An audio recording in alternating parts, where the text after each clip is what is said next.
I wish I'd known before getting into crypto. Number one, if you're trading crypto, use crack. It's by far the best platform I've tried for trading. That You're more famous than question. Coming in at number 10 is the completely iconic Peter Paraquat. Peter Paraquat, the Spider-Man of Earth 311, is an incredible reimagining of the iconic hero. Set the field. Marvel Zombies is a crazy monster series. They then ran the story into the ground, not letting it die, coming up with more and more series. Well, today we're going to bring you all of the parts of that were covered over on the main channel. For this tip, we're going to need to travel to the Ultimate Universe, the Ultimate Fantastic Four. Poor Reed Richards is a young genius scientist being told he can't be a superhero. But with these powers, should he be? Well, recently he came in contact with another Reed, a Reed from another dimension. This older Reed has told our young Reed, come to our universe, and I can teach you how to be a hero. So our young Reed takes that offer and creates a device to warp over to this other universe to learn how to become a true superhero. This world, there's something wrong with this world. This is the world of Marvel Zombies. Young Reed panics right away as the zombie Fantastic Four tells him that he's been hacked. This was their plan. You see, the Marvel Zombie universe has run out of food, and it has some of the most intelligent zombies ever. So they tricked the young Reed to come here so that they could have some fresh meat. The young Reed quickly slips away and he jumps down into the sewer system to flee. But he won't get away that easily, as the zombie Human Torch jumps in after him. With his heart racing, Reed runs through the sewer system screaming, oh god, oh god, oh god, until he actually loses the zombie Human Torch. He climbs back up to the surface and he looks around. How did this start? How did this world come to this? What has happened? Well, this infection, it travels between dimensions looking for the superheroes and the strongest individuals. It spreads like wildflowers and has taken over this entire world in as little as 3 days. Reed looks around the entire city and he can't believe the state that it's in now. You know, zombies can smell fresh flesh. And Reed is currently out in the open, where the rest of the starving Marvel zombies are roaming, and they can sure as hell smell him. But those other zombies don't matter, because the Hulk is hungry, and he announces that the Stretchy Boy belongs to the Hulk now, and he charges straight for Reed. Reed feels like he's doomed. He's just a young scientist. How can he possibly stop the Hulk, of all people? Luckily, he won't have to, because every car in the area begins to plummet in the streets below, crushing a good chunk of those Marvel zombies. Reed looks around in shock and he realizes that there's only one man who could have done this. Magneto insists that Reed come with him if he wants to live. Magneto leads Reed to his hideout and explains that he is the last superpowered being alive in this world. He's been rescuing the human survivors, but none of them have any power to stand up to the Marvel zombies. After some worried looks from the humans, Reed explains that he's from another dimension. That's why he's here. He was tricked into coming to this world by the zombie Reed Richards. Magneto then looks panicked. He looks at Reed and he says, you just opened the doorway back to your world. Your world is already doomed. Meanwhile, back in the Ultimate Fantastic Four universe, soon Johnny and Ben are looking for where Reed went into his lab. When the zombie Fantastic Four comes through the portal, ready to feast on this new world, the Ultimate Fantastic Four quickly run out of the room, and they lock the zombie Fantastic Four behind 5 layers of airtight doors and gas the entire room, making them rather easy to enter. Maybe in their zombie state, they weren't as smart as they thought they were. Back in the zombie universe, Wolverine begins to smell the thing. You can smell that.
universe, Wolverine begins to smell the air. He can smell Magneto, Reed, and the other humans. So much fresh heat. The zombie superheroes begin to attack Magneto's secret hideout, and Magneto realizes one thing. If there's a portal open that's going to a safe world, that's where they can go. They can go hide out into the world. If they can get there before the Marvel zombies, that's their one hope for survival. They just need to get to the Baxter building and travel back to Reed's universe. All of them. They can escape it together. They quickly run out the back door and they run back into the streets, only to run into the rest of the Marvel zombie superheroes. Magneto looks at everyone and he says, "This is gonna be different." And then all of the zombies turn blind. Looks like the rest of the Ultimate Fantastic Four has shown up. Sue Richards made all of the zombies' optic nerves invisible. Now with his friends here, Reed works with them and they defeat all of the remaining zombies, and everyone flees to the Baxter building. Once they get to the dimensional portal, though, and restore power and put up force fields, Magneto realizes that he needs to stay here. Somebody has to destroy this device from this side of the portal, or the rest of the zombie horde will just follow them through and destroy the new world. The Ultimate Fantastic Four also realize that this is the only way, and everyone waves goodbye to Magneto as they all warp back to the Ultimate Universe. Magneto makes peace with himself and he destroys the entire Baxter building, leaving no way for the Marvel zombies to follow through to the Ultimate Fantastic Four universe. And so ends one of the most horrific nights that Ultimate Fantastic Four Reed has ever had. And it brings him closer to becoming a superhero. And it brings the Ultimate Fantastic Four closer together. They also have new captains in the Baxter, because those 4 zombies that came through and got gassed, well, they're now just prisoners in the depths of the Baxter. Meanwhile, back in the zombie universe, after the explosion went off and destroyed everything, the zombies survived, and so did Magneto.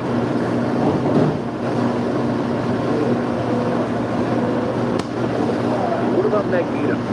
Did he die after this? Not quite. Well, he did just go to Baxter. And while he put up one heck of a fight, he couldn't take out everyone. Eventually, they ate him. Well, this is when we learn that when the zombies eat, they're no longer consumed by the urge to feast. They actually get to look at their situation. They're still themselves, but they no longer heal, they no longer feel pain, and parts of them are decaying and falling off. But they will be like this for a little bit longer since they just feasted. And they realize that there's no longer any food on this planet. So what are a group of genius Marvel zombies supposed to do before they get hungry again? Well, they don't have to think about that for very long, because just then, the Silver Surfer comes down to say, "Hey!" The zombies chase after him, but they lose him rather quickly as he's kind of on a silver surfboard and moving very fast. While they're all standing around trying to figure out what they're going to do, Hank Pym decides to take his leave of the group to supposedly go find his wife, and he heads off, ensuring that he'll be back soon. But Hank doesn't appear to be looking for Janet. It's almost as if he's walking around trying to hide from everybody. Like maybe he's trying to hide a completely unexpected T'Challa that he's been secretly eating from everybody. Well, Mr. Hank Pym is actually trying to solve this old zombie problem, and he's using his secret stash of T'Challa Twinkies to keep his sanity. He's getting close to solving the zombie problem every time he eats T'Challa, because the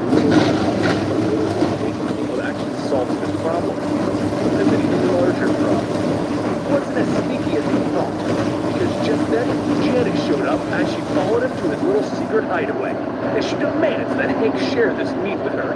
How could he be hiding these T'Challa Twinkies from her? But Hank simply says no, and he bites her head off. Well, I guess the Janet problem has been solved. Well, the rest of the zombies are all headed back to see Iron Man and all of the others, and while Iron Man wasn't too happy that he didn't get to have some of that Magneto meat, something else decided to just pull up next to them at this time. Silver Surfer has returned to let the zombies know that Galactus is on his way to their planet so he can consume it. But the zombies all just stare at him. They decide, that looks like some really good silver meat. They all jump right away to attack him, and they learn that his cosmic powers can cut their zombie flesh like butter. First, Iron Man is cut in half, and then Wolverine's adamantium skeleton literally tears through his own arm, allowing his flesh to just dangle there. But eventually, even with his cosmic powers, the Silver Surfer couldn't stop the zombies from eating him. And they discover that once you peel back the candy silver wrapper of the Silver Surfer, there's some juicy cream filling on the inside. And what's interesting is that the zombies discovered that if they eat this cosmic imbued green filling, they're imbued with cosmic powers, just like the Silver Surfer. Meanwhile, while Hank is all fighting for some of that juicy Silver Surfer cream filling, At Toyota's national sales event, Tailgate season's just getting started. and he drops back and he flips one right down the middle. Qualify for a new 2025 Camry LE for $249 a month for 36 months. Offer ends November 2nd. Toyota, let's go places. If you know the house you're trying to sell, or you list to a realtor, watch this video. We bought this house in just 7 days or cash. We are local real estate investors and we pay cash for houses just like this every day. You don't need to wait months, do repairs, pay commissions, pay closing costs, and clean it. Go to A&AHomebuyers.com, fill out the form on our website. Your property.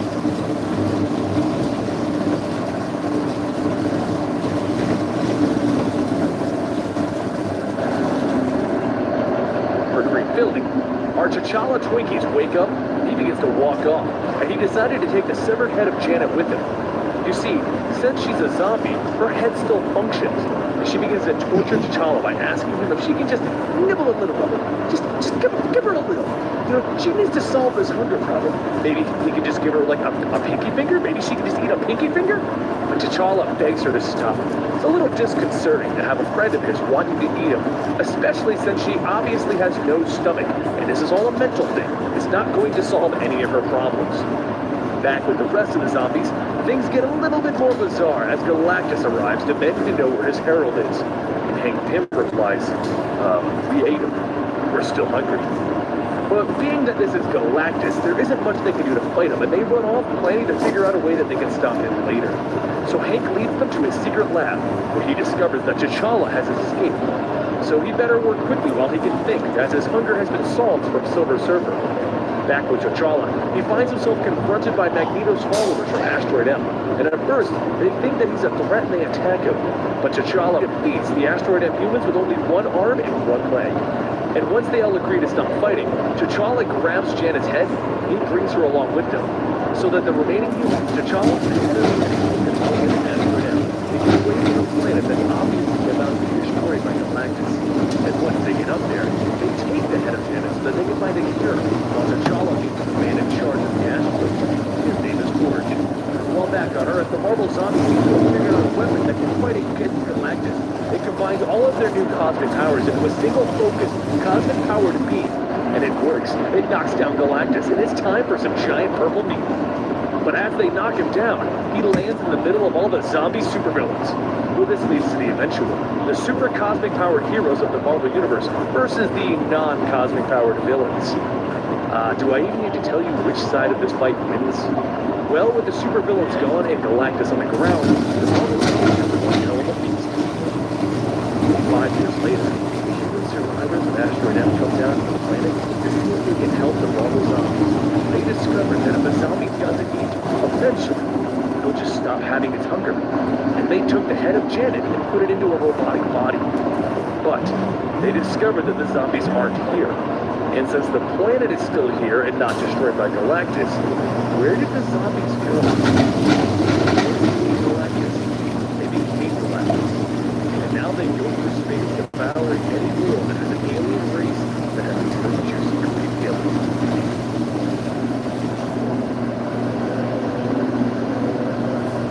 It has now been decades since the Marvel zombies left Earth on an intergalactic journey, and they stand at the edge of the galaxy with new lens, and every living thing in the universe has been eaten. Giant Man turns to his zombie brothers and he tells them, "This is it. We ate everything." And Thanos tells everyone, "This is Hulk's fault. He eats twice as much." So Hulk hits Thanos' zombie's head so hard that it explodes into pus and guts. Giant Man then turns to the other zombies. "We ate everything in this universe, so it's time for us to explore the multiverse. And in order to do that, we'll need to go to Reed's teleporter back on Earth. It's time to go home." But back on Earth, there are survivors. We find this out as a young boy finds the head of Hawkeye, left there to rot for decades. He begs the young boy to save him, bring him elsewhere. He won't fight. He promises. You see, when the zombies were eating all of Earth, a few survivors were on Asteroid M, and once they deemed the Earth safe to live again, they went home. Being the only surviving leader, Black Panther was placed in charge of what would now become known as Wakanda. He was also joined by Janet Van Dyne, a zombie that isn't hungry at all, because as Black Panther, Forge, and their scientist Reynolds have found, the zombies eventually just aren't hungry anymore, and they go back to being the way they were before they turned into a zombie. As proof, Janet brings the head of Hawkeye that Black Panther's son just found. They're interrupting a heavy debate as to what should be done about the children of the community, the Acolytes, because the children are starting a problem, and soon Forge is worried that they'll overrun the community. But now the discovered head of Hawkeye is a bigger concern, and Forge brings it to Reynolds for experimentation. They discover that Hawkeye is in fact normal as shit. Well, as normal as someone could be when they've been separated from their body for over 50 years and buried in rubble. With the knowledge that it is now confirmed that the zombies can turn back to normal, Black Panther goes to bed for the evening, when suddenly an assassin breaks into his bedchambers and stabs him in the stomach while he tries to sleep.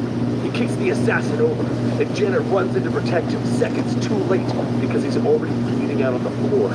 Realizing that there's no other options, she bites him, spreading the zombie disease. Then, with her hunger returning, she gets up and she tries to dive on Black Panther's wife, but he gets up and he grabs her. No, help me eat the assassin, Wasp. They munch on the assassin and they regain their sanity, which happens right after they feast on somebody. Wasp and Black Panther lock themselves up until the pain of hunger can pass. All the while, the Marvel superhero zombies are growing closer. With the leader of New Wakanda locked up, the leader of the Acolytes, Cortez, takes this chance to convince everyone that they need to follow him now. He can help them repopulate a new Earth, and they can't be following a zombie. A monster should not be ruling them. He then starts to get people together to go kill their old zombie leader. So Forge, Reynolds, and Hawkeye all let them out, and they try to smuggle Black Panther and Janet out of New Wakanda. But as they make the exit, they're confronted by Cortez. But this internal struggle is already at an end, because the Marvel zombies have returned. Hulk lands first, and he grabs a human and begins munching, while Giant Man realizes these humans were left behind, and they can turn them into a breeding farm. He can repopulate the humans just so that they can eat them. He then grabs Hulk, holding him back, telling him to stop. If Hulk eats them all now, they won't be able to turn them into a breeding camp. He won't be able to breed humans for feasting. This is too much for Spider-Man, and he shoots a blast of power cosmic at Giant Man. They haven't eaten in so long that Spider-Man is starting to come to his senses, and this isn't what they do. They were superheroes, and now Giant Man is coming up with ways to breed humans? Missing half his head and brain doesn't matter, because Giant Man is a zombie, and he orders the other zombies to kill this twit. Spider-Man must die. I'm tired of his jokes. But Spider-Man isn't alone, as Luke Cage is coming to his senses as well, and he joins up with Spider-Man. Zombies and humans begin to battle it out while Reynolds is looking for a plan, and his answer is to turn on the force field, one that not even the zombies can get through. He turns it on, cutting Luke Cage in half and taking off the leg of Giant Man. Seems like it was a good idea, except that they also trapped Gladiator inside of the force field. Spider-Man tries to talk Gladiator down, but you can't talk down a man that once commanded the Shi'ar. Gladiator punches his fist through Black Panther's chest, and then he tears Spider-Man in half. Wasp tried to tag him with her wasp stingers, but they just didn't do anything to him. Everything seemed doomed until someone stomped on Gladiator's head using some of Iron Man's old armor. Using it as a distraction, Spider-Man and Luke Cage both blasted Gladiator with the power cosmic, killing him by destroying his head. The man in the Iron Man armor takes his helmet off and reveals to Iron Man that it was Forge. He raided Stark Industries and improved on all of the armor. Oh, and he made this force field. They won't be getting in here anytime soon. So Giant Man turns to his fellow zombies. Whatever, we didn't come here for this. Let's go for the reason we're here. They then leave the humans there and they take off for the Baxter building. Forge takes all of the zombies inside, where he staples Spider-Man's body back together, gives Luke Cage some new legs, reattaches Wasp's head, and they tie down Bruce Banner to keep him from changing back into the Hulk. Cortez then walks in, demanding Forge hand over all of the zombies so that he can kill them. Forge refuses. They just saved mankind, and they aren't trying to eat anyone right now, so why are you trying to mess with them? If you want to buy Bitcoin fast and easily, you should Bitcoin. This platform has over 275 cryptocurrencies. You can on-ramp your funds super easily and start trading fast. The fees are low. They have robust security, approved by experts like the boat. You can even set recurring orders. That's hard. So the door like one crack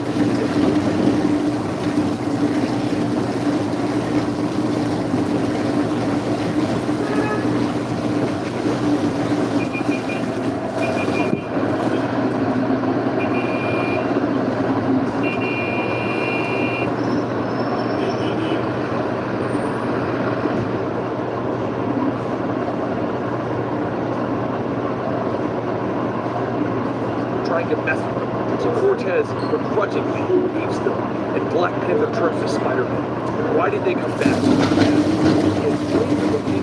That's what they're always looking for. But their plan was to go to the backstreet and get the multi-dimensional teleporter. Forge didn't last with that. And so everyone can follow him. They'll get a kick out of this. Apparently, he went to the backstreet a little years ago and got the multi-dimensional teleporter. He just can't get it working. But here it is. And as he's explaining that, Giant Man figures it out for himself back in the Baxter building. And he tells his fellow zombies it's time for them to go back to the last bastion of humanity. The zombies all return to the force field wall to find Black Panther and all of the other zombies inside waiting for them. What is this, Giant Man asks. Black Panther tells him, we have a deal. We'll let you use the multi-dimensional teleporter. We promise that the market wouldn't just Giant Man Iron Man. Okay, deal. But as the force field lowers, they charge out ready to fight, and Reynolds turns on the force field, locking everyone outside of the area. This ends now, Black Panther shouts as they begin fighting it out. Iron Man did manage to get inside, though, and he goes right for the control room. But it's there that he finds quite a few people standing between him and the room. Everything seems to be going perfectly, except that they had Bruce Banner unconscious for the first attack, and he's now gotten himself free, and he's hungry. Meanwhile, back outside, Giant Man squashes Wasp between his hands, and Hawkeye opens fire on Giant Man, only to realize that was pointless. He shoots arrows, and Giant Man is huge. Be my friend? He asks him. Back with Bruce and Reynolds, he tackles Reynolds, and he pushes him into the control panel, which lowers the force field. Seeing their chance, the Marvel zombies begin entering the last stronghold of the humans, and Giant Man reaches out, grabbing Black Panther's wife. He raises her to his mouth and prepares to take her head off. When he stops, he turns to his zombie brothers and he tells them, the hunger's gone. One by one, the zombies all lose their hunger, and Giant Man turns to everyone. Truce? Oh, hell no, Cortez shouts. You killed everything in the entire universe. You must pay for your crimes. Giant Man tells him that the memory of their actions is punishment enough. Not for me it isn't. I'm gonna make you pay, Giant Man, Cortez shouts at him. But Forge stops him. You can't hurt them. They don't feel pain. Plus, do you think they'd let you execute them? Before they get to anything else, though, Hulk bursts through the wall, and he's hungry. Everyone jumps in trying to stop the Hulk, but he's the Hulk, and he will not be stopped until his hunger is satisfied. He destroys half the zombies while they try to convince him to stop, and all it comes down to is they need to stop Hulk's hunger. So Reynolds sacrifices himself. Without Wasp, he has no reason to live. Hulk eats him and reverts back to Bruce Banner, where all of the power cosmic zombies blast him in the head, killing him once and for all. And that's it. The zombies help the humans rebuild, and as they dig through the rubble, they find the head of Wasp. She survived. After 3 weeks have passed, Giant Man spent his time rebuilding the multidimensional teleporter. The goal was to give the humans a better world to live on, and once it's complete, he calls a meeting of all of the zombies. But that's when they find out the reason Forge couldn't repair the teleporter. Cortez didn't want him to. He likes this world, a small batch of humans that he can control. He's the one that arranged the assassin to kill Black Panther. He also killed Black Panther's son all of those years ago, and he's been trying to remove Black Panther's regime. And with that, he flips the switch, teleporting the zombies out of this world and into another. Forge runs in asking Cortez, what did he do? And Cortez knocks him out. They're gone for good. They're someone else's problem now.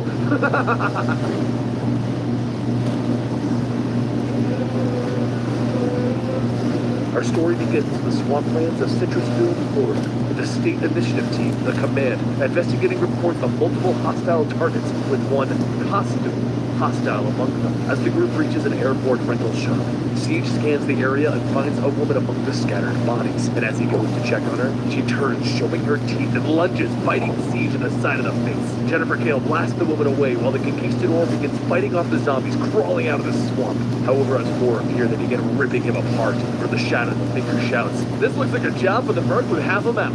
Zombie Pool leaps in, throwing knives, hitting Jennifer in the arm, and bites down on Wandar's shoulder. As Wandar struggles against Zombie Pool, Jennifer shouts for him to throw his body down towards her. She's got a plan. Wandar blasts Zombie Pool down, and as Jennifer turns a key, an airboat and blades begin to spin, and it sucks Zombie Pool inside of it, showering her with chunks of flesh and blood.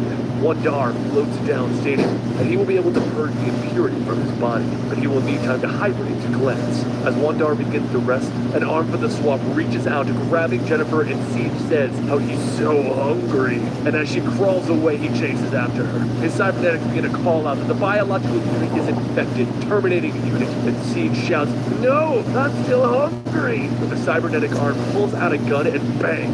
And Siege's headless torso falls before Jennifer's feet. Over at the headquarters, the Alternate Reality Monitoring and Operational Response Agency, also known as ARMOR, Director Charles Littlesky calls on the help of another hero to help them, Machine Man, or Aaron as he prefers. Charles says that he's been brought here to help them with a little problem involving perpendicular universes. Unlike parallel universes, these universes are crossing over into their universe, and the entry points appear to be growing in Citrusville, Florida. The one that crossed over is the Marvel Zombies universe. It's a universe overrun by a zombie plague. Charles then leads Aaron over to Michael Morbius's lab, where Michael explains that they need his help in creating a vaccine against the zombie plague. But they're going to need a blood sample from a human from the Marvel Zombies world. At first, Aaron tells him that that's nice and all, but he only came here because he was curious about ARMOR and their work. And as he begins to leave, a voice calls out to him, stating, "It needs a long time." Aaron turns back to see Jocasta, and he tells her that they thought that they lost her when they fought against Ultron, and she tells Michael that it seems that the new medical attachments appear to be working fully operationally. Aaron then asks if they're sending Jocasta alone, and Charles says that it's not their first choice, but they don't have any organic escorts to go with her. They don't have any agents who care about robot kind. So Aaron says fine, he will go. And while Charles begins to use his powers to open up the portal to another world, Michael returns to his room. He then rips the skin off of his lips, showing his zombie fangs, stating that Deadpool did his part. Now it's time for him to do his.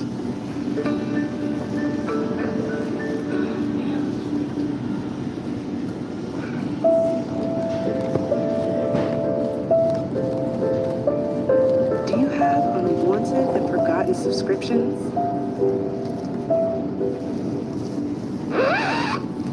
Why am I still paying for all this stuff?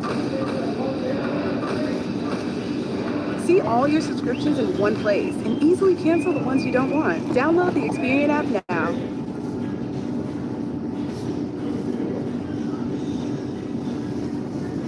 My brand runs on Shopify. Things like tracking returns and managing inventory were still confusing at first, but Shopify breaks it down into plain terms. Shopify handles all the things I really don't want to deal with, so that I can focus on the things that I love. Did his part. Now it's time for him to do his. As Aaron and Jocasta step out of the pool, Charles tells them that this is Central Park, and he will return in 8 hours to pick them up and the sample. And if they're not here by then, he will assume that they were destroyed. Good luck! The two begin to head off towards the destroyed city, but above them, this world's flying heroes begin to swoop down, asking, "Where are they? Where are the people?"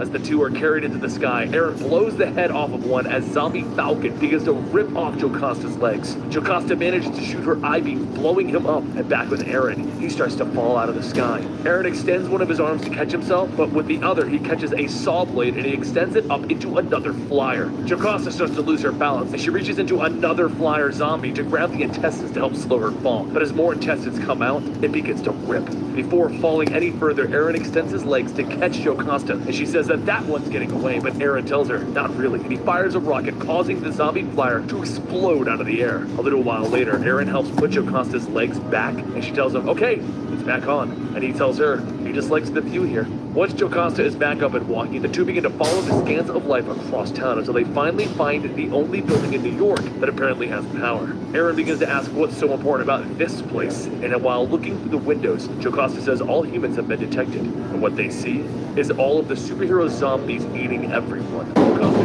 tries to scream, but Aaron covers her mouth, stating, "It's clones. They're mass-producing clones just for, oh god, they need human blood, not clone blood." And then they hear a voice asking, "Excuse me, but I'm pretty sure you aren't allowed here. Did my husband give you permission?" Jocasta asks, "Husband?" Aaron says, "No, they are, travelers." And asks, "Like the man on the flying surfboard?" About a year ago, a man appeared from the stars, and he was devoured, and those who devoured him gained his powers. Later, though, those who ate the man took off into the sky in search of new blood, and since then, her husband, Wilson, did what he does best. He built an empire. Wilson has since protected her by controlling his hunger to eat her. And Jocasta says that she has a bit of an odd request then. May she have some of her blood. It's a very important medical problem where they come from. The woman agrees and Aaron offers for her to come with them, but she tells them no. Wilson protects her here. She is what keeps him going. After getting their sample, Aaron and Jocasta leave, but after looking back at the bodies being eaten, Aaron begins to think back to how other robots were treated. Won't let that stand. Aaron tells Jocasta to head to the portal. He's going to take care of a few things. And then he jumps through the window to the zombies, firing his rockets and guns. Aaron soon finds himself shooting and burning all of the heroes in this world while destroying their machines that they are using to clone humans. Once the last capsule is destroyed, a bear appears behind Aaron and bites John on his head. And then spikes shoot out of the bear's head. The floor begins to cave in and Aaron and the zombie bear begin to fall and he rips it off stating, "God help me. I have no stomach and I have to barf."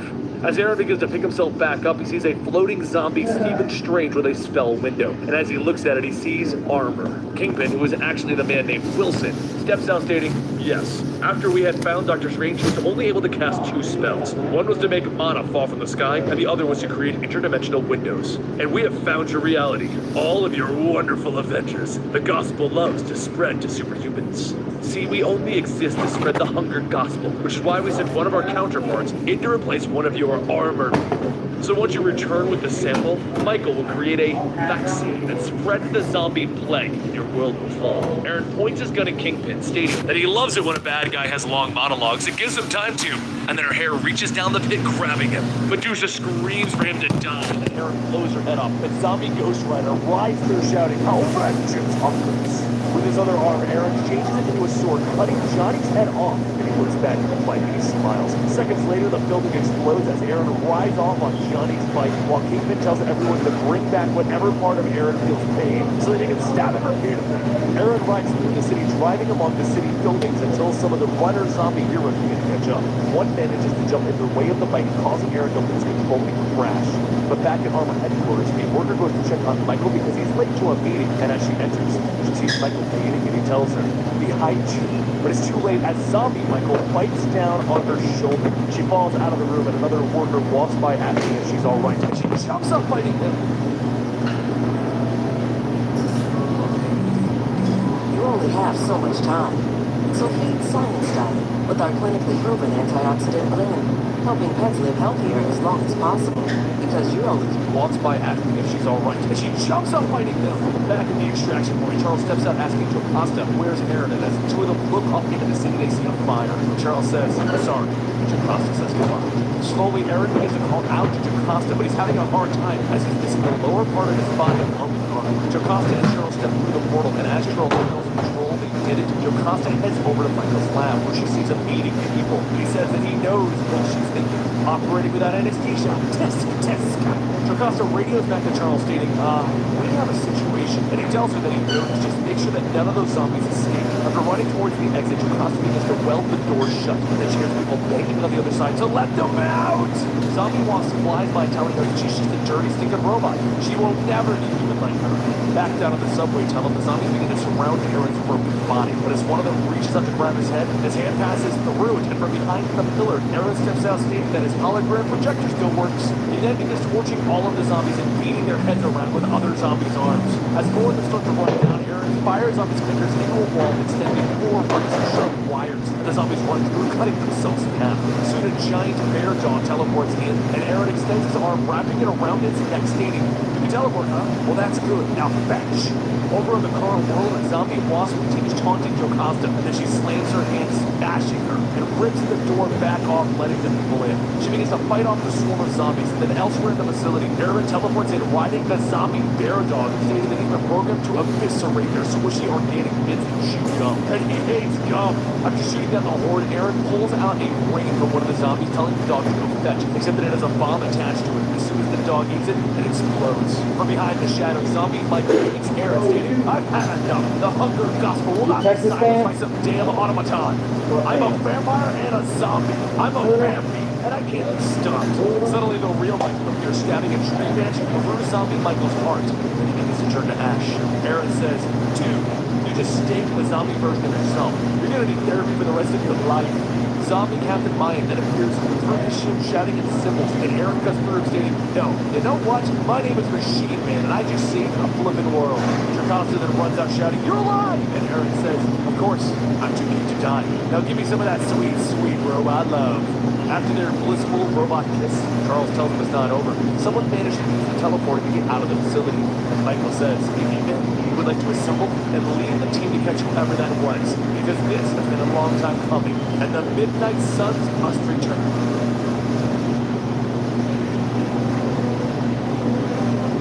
The two zombies that escaped the armor facility were teleported to the middle of the ocean about a week ago, and since then have been fighting a lot of the undersea dwellers, and they're now attacking a cruise ship. Not long after the reports that the cruise ship is under attack, Morbius and the Midnight Suns rush in to contain the zombies. The first of that group, Jack Russell, quickly jumps through the portal, transforming into his werewolf form, and begins slashing and ripping apart the zombie sea creatures. Right behind him is Jennifer Gale, the survivor from the first contact group that was sent to Florida, and next down is Damian Hellstrom, burning away anything that moves. Finally, closing out the portal jumps Morbius himself. Fiery canisters filled with an oxidizing bacteria that, when exposed to the zombie virus, proved to be rather explosive. However, before being sent down, Morbius developed a vaccine to protect the team in case they get bit. But unlike other vaccines, there's a slight chance they may develop a full-blown version of the disease themselves. Elsewhere, though, the two escapees, Simon Garth and the head of Zombie Pool, emerge onto the beaches of the island nation of Taino in the Caribbean Sea.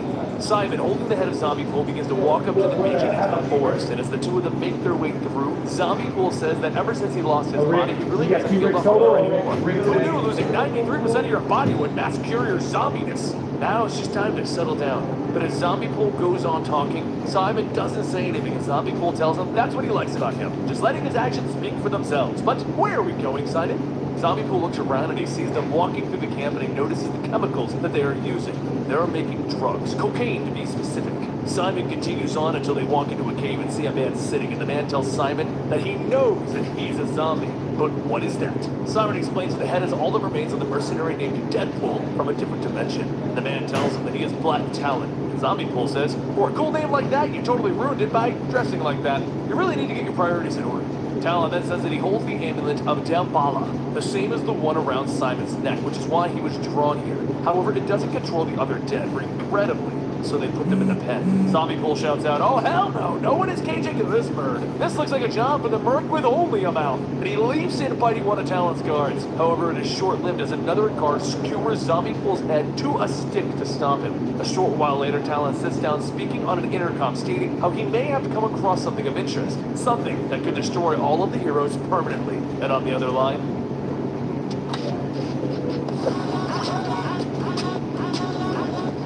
DistroKid is the easiest way to put out music. See, DistroKid makes it so easy to get your music on all of the streaming platforms. Instagram, Apple, TikTok, Shazam. I just don't think that we give DistroKid enough credit for what they do. I'm getting major label services at indie artist prices. And they never take a cut of your royalties.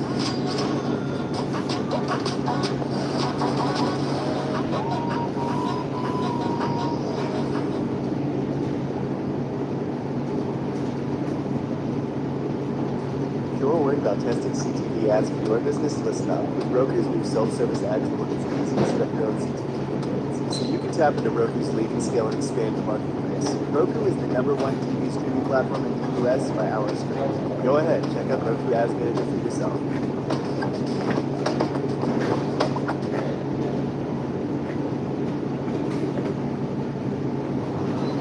And on the the other line. The hood sits, telling him to go on. He's listening. Back out at sea, the cruise ship the Midnight Suns were on begins to sail towards the beaches of the island. But as it gets closer, it explodes! And on the shore, Jennifer teleports Jack and Morbius down. Morbius tells him, that was close. But where's Damien? Through the burning ship, Damien calls out that his concern is appreciated, but the fires of this Earth do not burn him. So he figured that he would just ignite the engine before landfall. Over in Hell's Kitchen at Hood's hideout, some of his men questioned Talon's intentions for selling them an end-of-the-world weapon, stating that the Armageddon might be bad for business. The voice of Dormammu says, perhaps it might, but as long as you, Parker Robbins, wear the hood of Nishanti, you serve a higher calling. Says the spells of their world's Sorcerer Supreme prevented him from acting directly in this plane of existence. He must deploy thralls, such as Parker Robbins. And he wants this virus. And since he wants it, so does Parker Robbins. Not long after that, Hood and the rest of his men appear before Talon. But as they do, Dormammu tells them to come and beware. Enemies are approaching them from the jungle. Out in the jungle, the Midnight Suns come across a grave. Damon mentions that he feels as if being watched by entities far beyond his comprehension. As they get closer, they begin to notice the graves that have been hollowed out. With a quick swing, Morbius is cracked across the face with a shovel. Soon, members of the night shift all jump out and they begin to attack each Midnight Sun. Eagle leaps out, stabbing Damon with a needle, while Danson begins to stop Jennifer from using her powers. While stunned, Danson jumps in to kick Jennifer away, and Stigger begins to bury Morbius. As the dirt is thrown on him, Morbius tells him that he spilled his blood. He really shouldn't have done that. Stigger laughs at him, asking why, and Morbius jumps out of the grave, telling him it's now he wants more. Damon begins to burn away the needle that stabbed him, and then he turns his focus to Tatter and starts shooting fire. Everyone shifts who they're attacking to, and Hood says that they've disappointed him. They're just a bunch of wannabe heroes. And Morbius tells him, you're wrong. And then as he turns to look at him, Morbius' face begins to drip with blood from Danson, telling him, we're not heroes, we're monsters. Jennifer tells him that he needs to snap out of it. Zombies start to make their way towards them, and Morbius pulls out his gun and starts firing. Except this time, the zombies are not just exploding, they're releasing a gas. One that is spreading the zombie virus. Who begins to ask what guy is everyone off, and Morbius says that his vaccine, the zombie virus has mutated and Jennifer begins to have flashbacks when she fought zombie people, stating it's happening again, and then she hears a voice, Dormammu, before shooting. No, I can grant your powers. All you need to do is take my hand. Dormammu goes on telling me he knows that she studied under Dogma, the enchanter himself, but she merely lets him baptize her. She would effortlessly destroy anyone again. Jennifer tells him that she doesn't want to save her skin from the brain monsters just to corrupt her soul. And as she breaks her mind, the liquid seeps into the ground and the roots begin to grow. And before long, a swamp walker stands behind her. The swamp walker swings at Dormammu, but his arm is Save one for the store? Actually, I bet you gonna be something left over in those. She said that she can also dispel him from that, so whatever he's selling, she ain't buying. But before fading away, he tells Jennifer, I hold on, but if you desire my aid, just call my name. After escaping the zombie cloud, the sun begins to rise, and the group sets up in an abandoned group. Jack mentions that the winds are changing towards the west, going towards the resorts and the innocent villages. And Morbius says, I know what, just need one happening. But Jack says, without their immunities to the undead virus, there's no how then. But Jennifer stops him, stating, immunity? Well, she brought some mud from a swamp in Florida just in case they needed to summon an old friend. So everyone, eat and think. A little ways off in a small village, the townspeople begin running and screaming as Zombie Bull begins to shout, don't be alarmed! We're not going to eat you! That's just an ugly stereotype! We're just life impaired and looking for a place to call our own! We'll work! But before long, the zombie cloud begins to cover the town, and with it, the cloud begins to rain. However, the rain from it is a red rain, one that transforms people into the zombies. Everybody's going to deal with these days. The doors open. I guess. Call MacArthur's got two. However, Hood runs over punching Falcon and shut up. The false disclosure man seems to actually know what they're doing. So yeah, unlike the time, Eagle Man Big blocks and even though he's fully amazed the virus, he gains his powers from either punishing him quicker with the right leg itself. While Jennifer keeps her eyes open, Morbius in contact to report their current status. Charles says that he can see that they have a problem. Their computers are showing that the cloud will spread within an hour to the coast, so unless they can stop it before then, they're going to have to issue an orbital nuclear strike on the entire island. Elsewhere, though, Simon and Zombie Bull head to one of the resorts while Zombie Bull shouts at her, followed by some giant swamp thing. Ow! But before Richard Wise can say that they'll save them and stop the monster with extreme prejudice, the rain follows and begins to burn them over in lightning fits. Brandon continues his pursuit of sun, and the rain begins to remake the three heroes into one large dead creature. Eventually blasts away Man-Thing's arm, and just as he goes to rip the throw it, it then splits it with a lamp. Man-Thing breaks off the first and begins to fuse them together and then swings at the creature, but before it could attack, the creature grabs the post and Man-Thing off the ground. Man-Thing's body begins to dissolve, and Jennifer calls out that they are too late. Man-Thing is dead. You know what made me a credit? I don't want to admit it. So when I got the credit card, I went to Experian. See this card with the code decline? Your credit won't take a thing if you decline, so you can apply with confidence. Get the Experian app now. Get caught up. Cody, these T-Max autographs don't let look. somebody see the Where's original starting too from? long. Then, compare rates from us and our competitors. And lastly, choose the rate that works for you.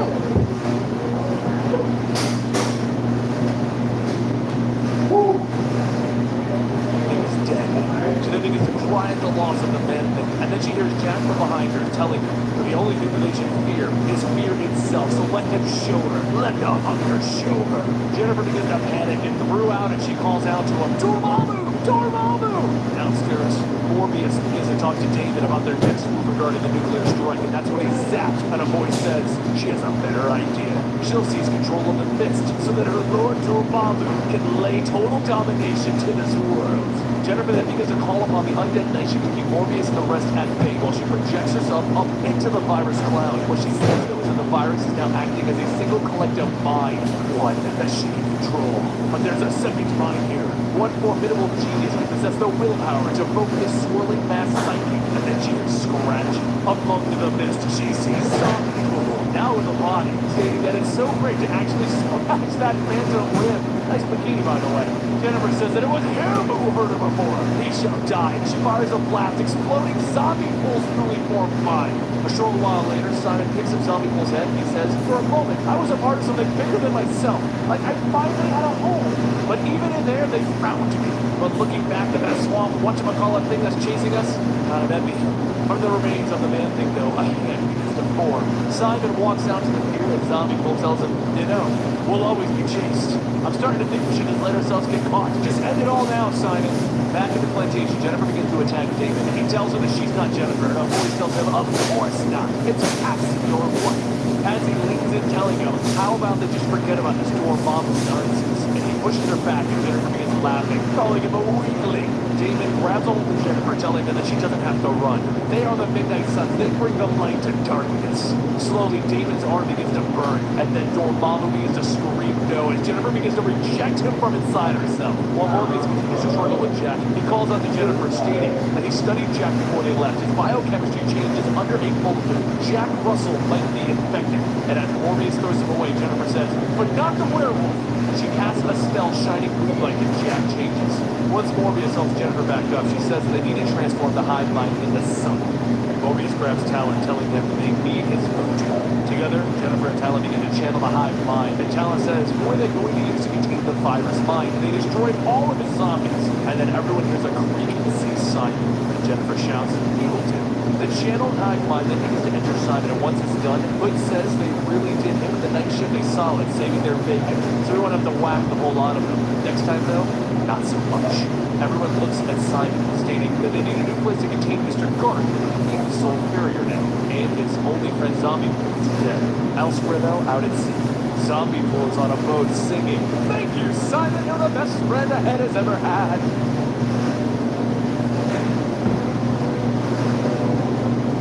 Head of Deadpool, known as Deadpool, was set off to sea to find other adventures. This is the story of that head. But before we can talk about the head, we need to start with Deadpool himself, the proper Deadpool in this older storyline. Keep that in mind, this is an older storyline and probably not continuity.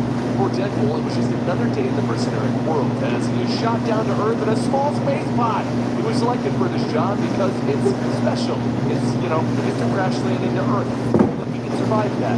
Through its wreckage, Deadpool pulls his burnt self out, and he hears a voice telling him that he looks like hell. And as Deadpool looks up, he sees the voice of Kazar, who wants his open salad. So Deadpool might want to explain what's going on. Deadpool tells him, oh, I'm watching Marvel vs. Zombies. Well, I'm listening to full story timing. Bioweapons team Savage Land in an attempt to find a new natural toxin that they could weaponize. In that group was an AIM operative who reported back to Hydra that they had made a significant Dude, let's do it.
I would hate to think the game all this way to find a course.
But what even the guy's decapitated head? Except zombie-ish.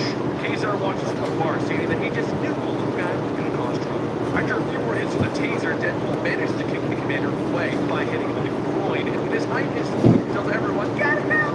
As the Hydra agents start to pile on Deadpool, he shouts, "It's clobbering time!" And a voice in his head tells him that they really need to develop their own catchphrase. Deadpool begins to fight off them through. The commander tells everyone to forget the taser, just show him. Suddenly, the soldiers open fire as Betty launches, and as Deadpool's body falls to the ground, the commander looks back at Betty and tells her that he wants to buy a weapon. He wants it now. But as the two of them talk, the voice calls out to him. The commander looks down to see zombie people and go, "Hey, you should feed me." Elsewhere in the jungle, Kazar runs out of the brush with his tiger's out, thinking that it should attract the help they need. And that's when a T-Rex starts charging towards them. After the Hydra agents, one of the soldiers states they have an incoming emergency pointing at Kazar. The commander says to the guy, emergency, and the soldier says, "Not that." He's talking about the T-Rex following them. The T-Rex charges, they're chomping down at the soldiers. The headhunters begin their attack, reclaim zombie. The commander begins issuing orders to each squad, and zombie Bull asks, "Did you ever think in a million years you'd be issuing orders like engage the dinosaur?" As the battle was the Hydra, the T-Rex, and now their headhunters, setting up their always get up, and a slightly deep tone, followed by a lot of explosives. Deadpool asks why, and then something. If any was the battle stating, "Yeah, you're missing everything." The headhunters begin filing on them. They notice as the commander fighting off everything while still holding on to zombie. The headhunter then tackles him, causing him to throw the head. The Bull tries to grab it, but instead it lands on the shaman's neck, and zombie Bull shouts, "Hooray! I'm a deity again!" That is until they get eaten by the T-Rex. Deadpool breaks free from the headhunter, then he finds one of the Hydra Gatling guns just as zombie Bull's head falls back into his hands. Deadpool asks, "Are you ready, Butch?" Zombie Bull says, "Ready, Sundance, let's go!" Deadpool begins creating a path through the grounds, and just as him and the rest get out, Kazar tells him to go ahead, don't leave the forces away. Deadpool tells him, "Hey, pretty okay for a guy with a little bit of force." As the three of them make their way through the jungle, Betty's watch begins to beep. She tells them that it's just a GPS for aim if wherever it wants. Zombie Bull says, "That's nice, but can we get some food? I haven't eaten anything since I find out the T-Rex." Meanwhile, back at the space station, no contact from Betty telling them what's going on. They assume the worst. They decided they're going to vaporize everything within a square mile of her GPS locator. Back at Earth, now zombie T-Rex chases after everyone, and Betty climbs up a tree, tells Deadpool to hurry, they need to get higher up. Deadpool starts to climb up, and as Betty reaches for him, the T-Rex snags him with one of Deadpool's straps, and all he can do is grab her watch. The T-Rex tosses Deadpool into the tree, and Betty asks if they should help him, but somebody says, "Nah, pretty durable. Let's say we get some black ticks." Up at the space station, their crew begins to charge and fire their lasers while Deadpool tries to escape the charging T-Rex. As they're getting out to a clearing, the watch begins to beep again, and Deadpool stops asking what it could be.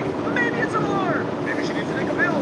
What if she needs to take her birth control? And then a shadow looks over. The shadow's of a foot, and it stomps down. The light begins to shine in the sky, and Deadpool asks what that could be, and the entire area explodes. Then he watched the explosion go off, and Zombie Bull says, "Don't worry, he'll be along sooner or later." She tries to respond with, "Nothing can hit you, oh my god." The fire, Deadpool says, "He's marched. But it worked, Nebraska." After reporting the tree comes back, now it's snowball on Hydra aircraft. Deadpool sees one of the guards step out eating his sandwich and asks if there's cheese on that, and then he punches the steak in the sandwich. Once Betty goes on board, she begins to get ripped off, and Deadpool says that he's really good at this savage, man. Maybe she will sell her own gear, a little cottage near that volcano. But as the team takes off, the Hydra commander looks unseen Deadpool, and he says he really needs to find a way to kill that guy. He then pulls out his communicator, the radio shouts that the other ship is to come. He also tells the captain of the battle to move into attack positions. After taking a much-needed shower, Betty radios the Ames space station to let them know that they're on their way with a package. Just make sure not to shoot them since they're in a high space frame. Once the ship boards, the sub-commander Blake tells Deadpool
Open up all my cans real quick.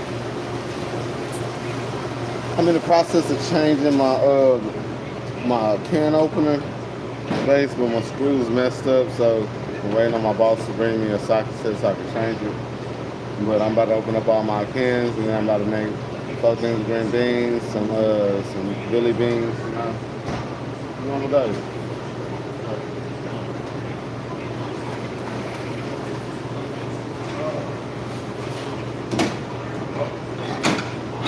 Sit inside of that.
Open up all my cans.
All them cans already open. I still gotta open all of these. But that ain't even, it's about to be right there. This whole process, me making this stuff, probably about to take 5 minutes at the most.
Like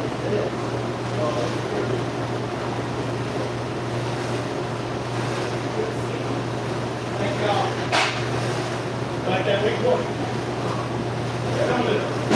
Come to fill the whole day. I saw a big boy in the back.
This for the green beans, chopped onions, black pepper.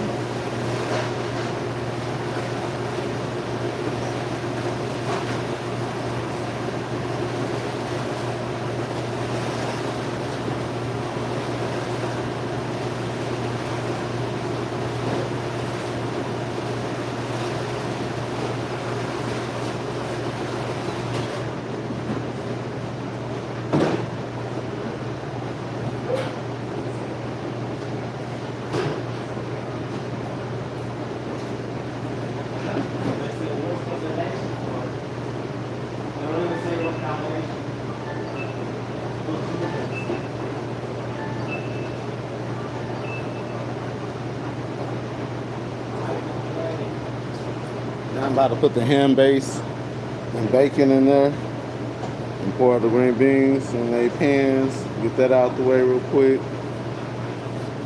And then make these beans repair.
Now,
Brown sugar.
Same chopped brisket I made earlier, I saved some just for these beans.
practice